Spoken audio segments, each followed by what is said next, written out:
Aujourd'hui, je souhaiterais évoquer avec vous un arrêt qui présente un double intérêt.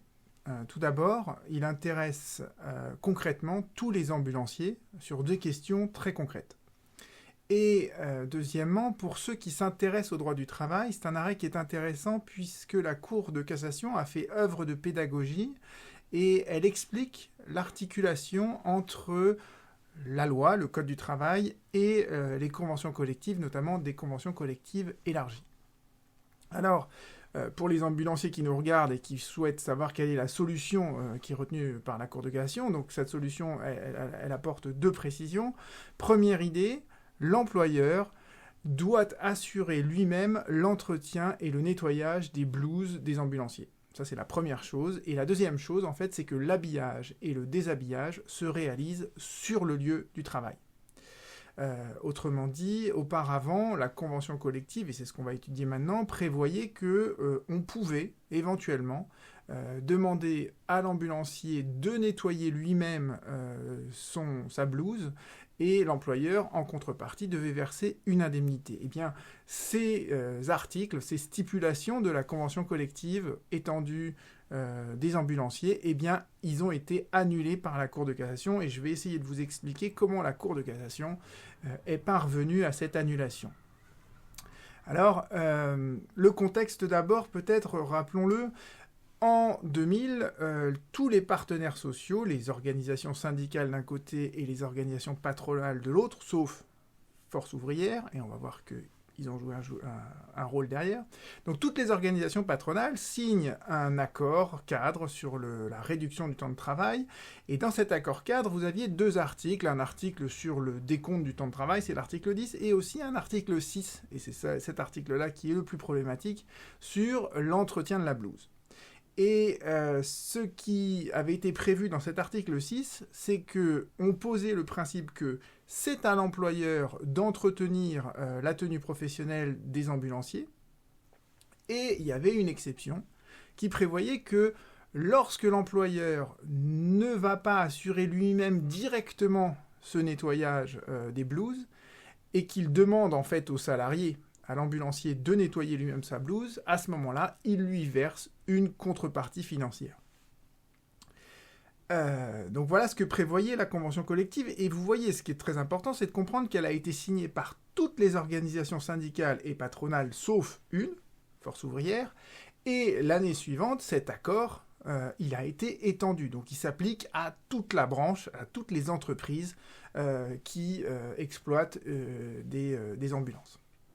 Donc vous voyez que c'est un accord qui a une portée concrète assez importante et qui prévoyait donc ce mécanisme de la contrepartie lorsque l'ambulancier nettoyait lui-même sa blouse.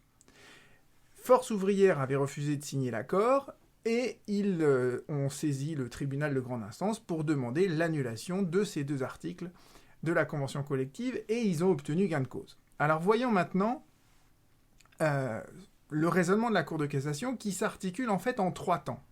La première chose que nous rappelle la Cour de cassation, c'est le conflit entre la loi et la convention collective. Elle nous rappelle l'article 2251.1, dont je vous ai déjà parlé dans ma grande vidéo sur la pyramide des normes et le principe de faveur. D'accord ? Quand on commence à parler du principe de faveur, c'est la première chose qu'on évoque, c'est cet article du Code du travail. Donc je vous renvoie à cette autre vidéo, mais rappelez-vous que le premier alinéa pose le principe de faveur. Une convention collective peut être plus favorable que le Code du travail.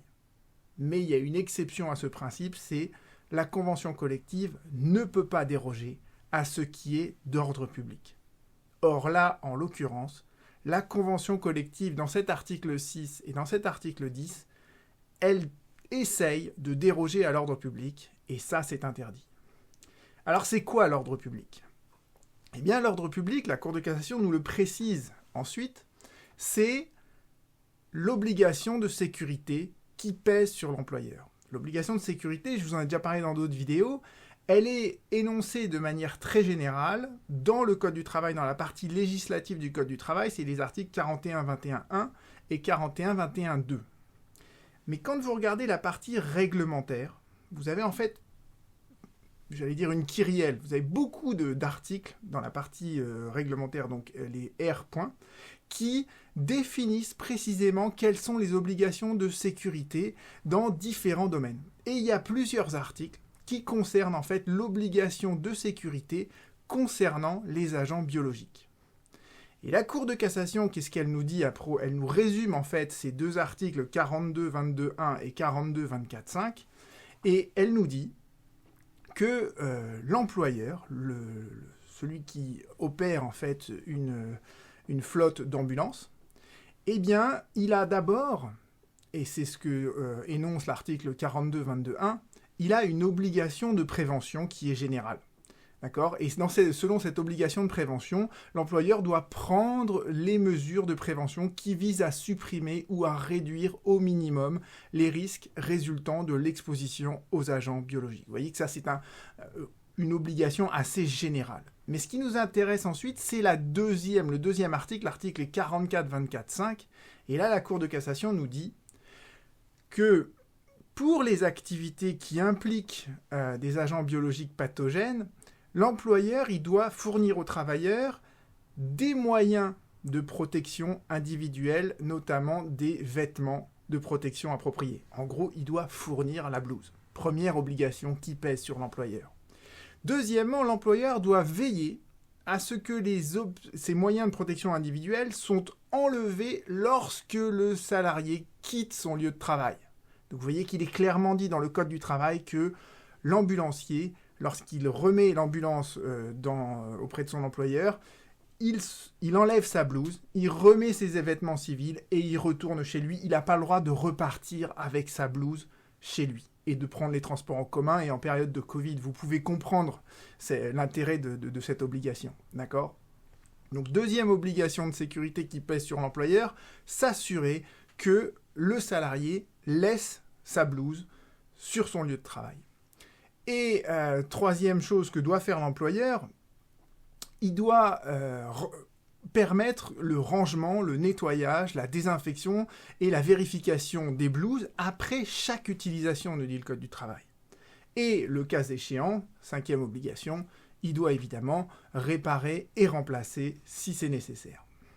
Donc vous voyez bien que le Code du travail, il a clairement défini l'obligation de sécurité qui pèse sur l'employeur qui exploite en fait une flotte d'ambulances.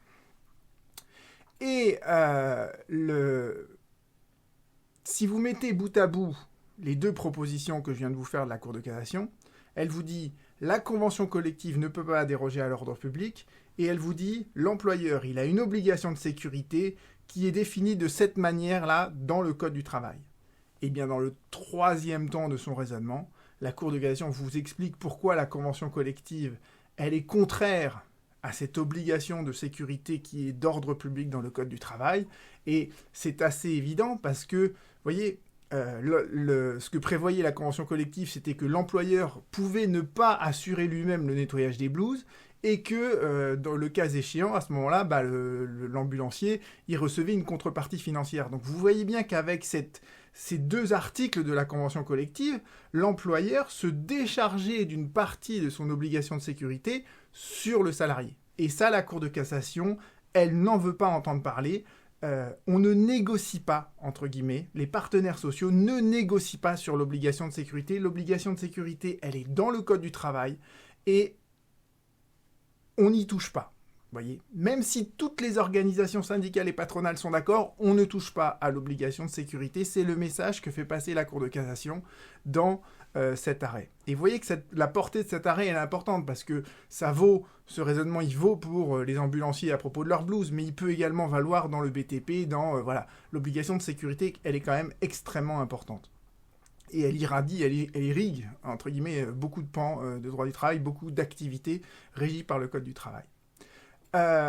Et pour finalement donc résumer et synthétiser la portée de cette solution, l'habillage et le déshabillage pour les ambulanciers s'effectuent sur leur travail et pendant le temps de travail. Alors je vous ferai une autre vidéo sur comment on rémunère en fait le temps d'habillage et de déshabillage.